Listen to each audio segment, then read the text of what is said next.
So I saw a video of you jamming with Chad Smith, the drummer from the Red Hot Chili Peppers. This is in 2017. How does this come together? I mean, I can't believe all these stories. Man, you should write a book if you haven't written a book Oh already, man, or a the thing documentary or the thing about something. it, I would love to write a book, but all the really great stories would never be able to be in there because I have a daughter now. So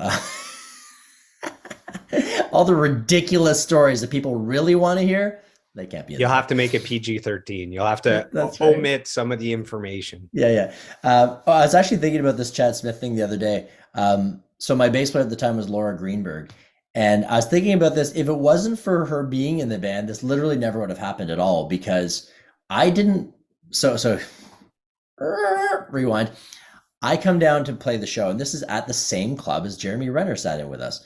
And you stay upstairs in the hotel. So it's not far to go from there to your gig. You just go downstairs, you got your guitar on, you walk through the door, your stuff's already set up. So I walk in and Laura greets me. She's like, look over there playing pool. That's Chad Smith. And I look over, I'm like, that is Chad Smith. Cool. All right. And then I'm going to I've got like 2 minutes to get on stage, tune my guitar, and start playing the show. Okay. So what's funny though is I never would have looked over there. I never would have known he was even there if it wasn't for Laura. Um, so she goes, what should I do? She's like a huge Red Hot Chili Peppers fan. I'm like, it's cool, whatever. I got to tune my guitar. And she goes, what do I do? I said, go talk to him. She goes, what am I going to say? I am such a fangirl. I don't want to be a fangirl. I'm like, look, if you don't do this, you will regret it for the rest of your life. Number one. Number two, you're not like some random in the bar. You're going to be playing bass on stage in 3 minutes. Like, that's automatically you're cooler than half of these people to him. You know what I mean? So just go up to him, tell him you're in the band and blah, blah, blah. And it's nice to meet him. We part ways. I go on stage. I'm tuning my guitar. She comes up. She goes, he said maybe he would sit in with us. And I said, okay. And would that be okay? What do I tell him? I'm like, well, tell him that, if he wants to, then just to come up between any two songs and say, hey, and so that's what happened. Fast forward, 30, 40 minutes into the set, he comes up on the stage. He's like, is this cool? And I'm like, yeah, man, come up here. He's like, hey, man, I'm Chad. Nice to meet you. I'm like, yeah, nice to meet you, man. He goes and sits down at the drums, and he goes, well, what do you want to do? And he was like a kid. It was like a kid. This wasn't like, all right, I'm here. I'm going to play the drums now. I'm going to just destroy this stage. It was like, what do you want to do? Like, he was like a kid, and it was so cool. His It was just the energy, love of music. just the love of music, man. He's such a sweet guy. I said, whatever, we'll just play like a rock and roll thing. He goes, rock and roll by Led Zeppelin. And I said, no, like just a rock and roll groove. I'll bring it in. And then so I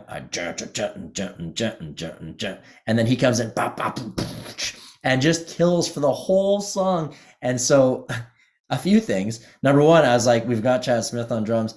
I'm going to do drum breaks in this song. We are doing drum breaks. So Yeah, did there's you like a see it? little drum solo. Yeah, Yeah, you yeah. saw it on YouTube. Yeah. And so I gave him drum breaks, of course, because it's like, you got to feature the guest. And so we did that. And then um, he hit the drums harder than any drummer I have ever heard in my life, bar none. Ridiculous. Like smashing. I mean, this is a guy that plays in stadiums, and now he's playing with us clowns on a blues stage in Edmonton on White Avenue.